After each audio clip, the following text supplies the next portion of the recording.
Hello everyone. सबसे पहले तो आप सभी लोगों को बसंत पंचमी की बहुत बहुत बहुत बहुत शुभकामनाएं। माँ सरस्वती सबको बुद्धि दे, विद्या दे और सब पर अपना आशीर्वाद बनाए रखें। आज देखिए टेरेस पर मैं तो अपना प्रूनिंग का ही काम कर रही हूँ ज़्यादातर, क्योंकि बीज जो लगा रही हूँ वो आप लोगों के साथ शेयर कर रही हूँ। कल कुछ फूलों वाले बीज लगा लिए थे, अब शुरुआत करूँगी सब्जियों की।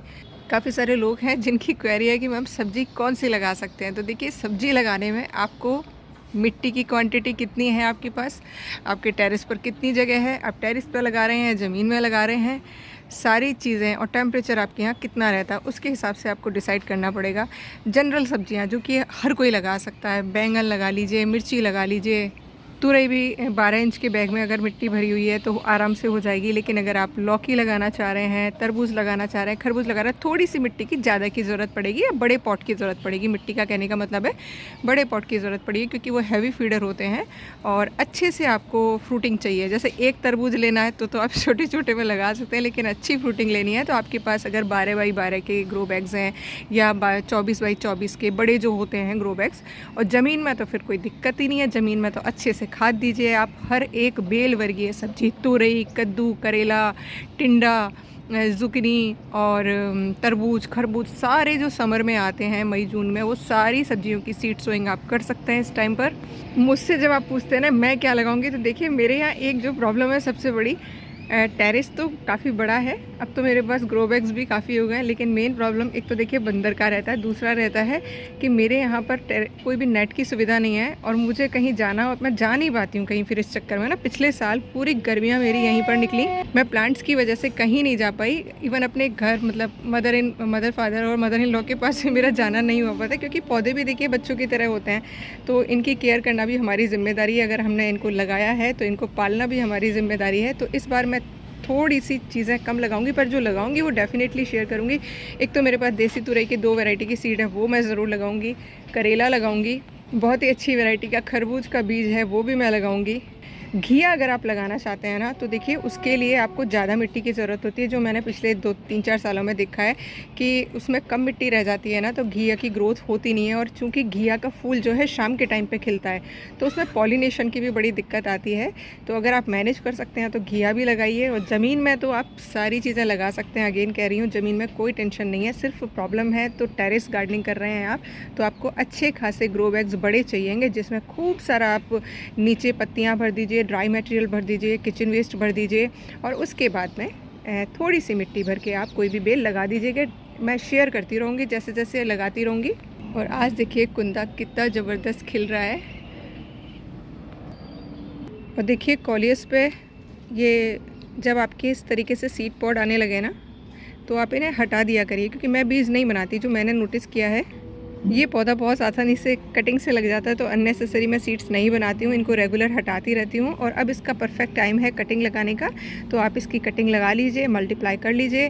बहुत सारे लोगों की क्वेरी है कि मैम इसको धूप में रखना है या छाँव में रखना है, तो देखिए मेरा खुले आसमान के नीचे रहता है। कम से कम इस टाइम पर भी 5-6 घंटे की धूप इसको मिलती है। सुबह से सूरज उगता है तब से 3 बजे तक इस पर धूप रहती है, और गर्मियों में तो देखा ही है कि पूरे दिन की धूप रहती है, सिर्फ शाम के 4-5 बजे की धूप इस पर नहीं पड़ती है। तो मेरे यहाँ देखिए उस टाइम पर मैनेज करना थोड़ा सा मुश्किल होता है, बट फिर भी सारे के सारे टेरेस पे ही लगे हुए रहते हैं, क्योंकि इस पर अगर धूप बिल्कुल भी नहीं पड़ेगी तो इसके जो कलर हैं वो फेडी हो जाते हैं, उतने वाइब्रेंट कलर नहीं आते हैं। तो आपके यहाँ कहीं ऐसी जगह है जहाँ पर 3-4 घंटे की धूप आती है, वहाँ पर इसको लगाइए। लगाना बहुत ही आसान होता है, जितना हो सके पोरस मिट्टी में लगाइए। इसको होल्ड रखा हुआ पानी पसंद नहीं होता है, तो मैं तो पत्तियों की खाद में लगाती हूँ। और आप लोग देखते ही हैं कॉलियस मेरे यहाँ बहुत अच्छे से सारी वेराइटीज़ जो है चलती रहती हैं। नेक्स्ट क्वेरी है आप लोगों की कि मैम सरसों खली क्या पूरे साल भर यूज़ कर सकते हैं? तो देखिए मैंने इस बार एक बार भी नहीं किया, जबकि आपको बता दिया था, क्योंकि मेरे जस्ट जो एक्सपेरिमेंट चल रहे हैं ना वो ऐसे चल रहे हैं जिनमें मैं चाहती हूँ कि कुछ भी ना डालना पड़े, तब पौधे कैसे चलते हैं। तो इस बार मैंने सिर्फ लिक्विड जो मैं फूलों का और सब्जियों का पील का बना रही हूँ, सिर्फ वो डाल रही हूँ।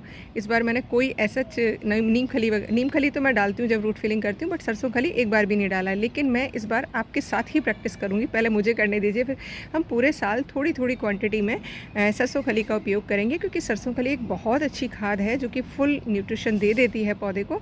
तो वो मेरे साथ साथ आप भी करिएगा। कुछ प्लांट्स पे हम एक्सपेरिमेंट करेंगे और मुझे लगता है नुकसान कुछ भी नहीं होएगा, सिर्फ अगर हम सही क्वांटिटी में उसकी मात्रा का यूज़ करते हैं। क्योंकि मैं जैसे जानती हूँ कि भाई सरसों खली गर्म होती है और सर्दियों में ही यूज़ करनी चाहिए, लेकिन मैं कई ऐसे मेरे जान पहचान में लोग हैं जो कि पूरे साल भर सरसों खली का यूज़ करते हैं। तो हो सकता है वो थोड़ा बहुत केमिकल भी डालती हूँ, मैं इतना जानती नहीं हूँ, लेकिन मैंने जो प्रैक्टिस की है, तेरा तुझको अर्पण, कुछ डालने की ज़रूरत ही नहीं पड़ेगी, पौधा अपने आप सारी चीज़ें मैनेज करेगा, सारे न्यूट्रिशन उसमें आएंगे। बस आप पौधे से जो मिल रहा है ना, उसका 20% मिट्टी को वापस दे दीजिए। आज सुखाने के लिए सारी कसूरी मेथी जो है हार्वेस्ट कर लूँगी, क्योंकि अब इस पर फ्लावरिंग स्टार्ट हो जाएगी और फ्लावरिंग आने के बाद टेस्ट ख़त्म हो जाता है। तो जितनी भी कसूरी मेथी है मेरे पास, सिर्फ कुछ पौधे रखूँगी बीज के लिए, बाकी सारी हार्वेस्ट कर लूँगी। और देखिए मेरे खुद के घर पे तैयार किए थे मैंने सरसों के बीज, और देखिए कितनी ज़बरदस्त इस पर फलियाँ बनी हुई हैं। तो नेक्स्ट ईयर के लिए मेरे पास फिर से बीज मतलब इकट्ठे हो जाएंगे। तो प्लीज़ आप लोग जो भी चीज़ उगा रहे हैं उसके बीज ज़रूर कलेक्ट करिएगा। ये देखिए मोगरी, ये छोटी वाली सींगरी, मतलब मैं कंफ्यूज हो जाती हूँ सींगरी और मोगरी में, क्योंकि एक बड़ी फली होती है और एक छोटी फली होती है, दोनों ही बहुत ज़बरदस्त तरीके से आ रही हैं। सबसे बड़ी बात पता है क्या है, एक तो ये पॉलिनेटर्स को ज़बरदस्त अट्रैक्ट करती हैं, साथ में फ्री में सब्जी मिल जाती है। और बीज ज़रूर बना लीजिएगा अपने लिए, जिससे कि अगले साल आपको ये ख़रीदना ना पड़े। और ये देखिए मकोई के फल पकने लगे हैं। यकीन मानिए आप चेरी टमाटो जो खाते हैं ना, उससे भी ज़्यादा टेस्टी होते हैं। तो ये पौधा अगर आपके यहाँ उगता है तो आप ज़रूर उगाइए, फ्री का फल तो मिलेगा ही मिलेगा। साथ ही साथ आपके लिवर में जो प्रॉब्लम्स हैं उनको भी क्योर करेगा। जितनी भी आयुर्वेदिक दवाइयाँ बनती हैं उसमें ये डाला जाता है, इसका यूज़ किया जाता है। तो इस पौधे को अच्छे से पहचानिए और अपने गार्डन में जगह दीजिए, विदाउट किसी भी केमिकल फर्टिलाइज़र के या बिना केयर के ये आपको भर भर के फल देगा। ये है पर्पल वाली, पिंक का अभी वेट कर रही हूँ। ऑरेंज वाली जो होती है वो भी 2-4 गमलों में उगी हुई है, उसके अभी फल एक आधी जगह पके हैं। तो इसको ज़रूर अपने गार्डन में जगह दीजिएगा। और ये देखिए टमाटर का कितना शानदार साइज़ निकल कर आया है। तो ये पर्सनली रिक्वेस्ट करना चाहूँगी, प्लीज़ अपने वेस्ट को मैनेज करिए। अपने किचन गार्डन को बहुत आसानी से मैनेज कर सकते हैं और बाकी ऑर्नामेंटल प्लांट्स को भी बहुत अच्छे से आप लगा सकते हैं। और आज आप लगा सकते हैं कोई भी लीफी वेजिटेबल। तो देखिए मेथी सरसों वगैरह के लिए तो टाइम निकल गया, लेकिन इस टाइम पर आप एक बैच पालक का ज़रूर लगा सकते हैं, या समर की जो भी लीफी वेजिटेबल्स आती हों उनके बीज लाकर आप ट्राई कर सकते हैं। और 4 तारीख यानी 4 फरवरी को आप लगा सकते हैं कोई भी फल वाला बीज। और आज मैं आपको सारी डेट्स मेंशन कर दूंगी फरवरी की अलग अलग, तो वेट करा करिए आप लोग। इतने एक पोस्ट डालती हूँ दूसरा क्वेश्चन शुरू कर देते हैं, तो मैं धीरे धीरे करके सारी चीज़ें बता देती हूँ आपको। तो थोड़ा पेशेंस के साथ एक तो टाइम दिया करिए और प्लीज़ पूरा वीडियो देख लिया करिए। Thank you for watching. Channel पर बने रहिएगा। वीडियोस पसंद आते हैं तो शेयरिंग ज़रूर करा करिए, और जो लोग शेयर कर रहे हैं उनको बहुत बहुत शुक्रिया। आप लोगों के लाइक और कमेंट ही हैं जो मोटिवेट करते हैं मुझे इसी तरीके के वीडियोस बनाने के लिए। Thank you.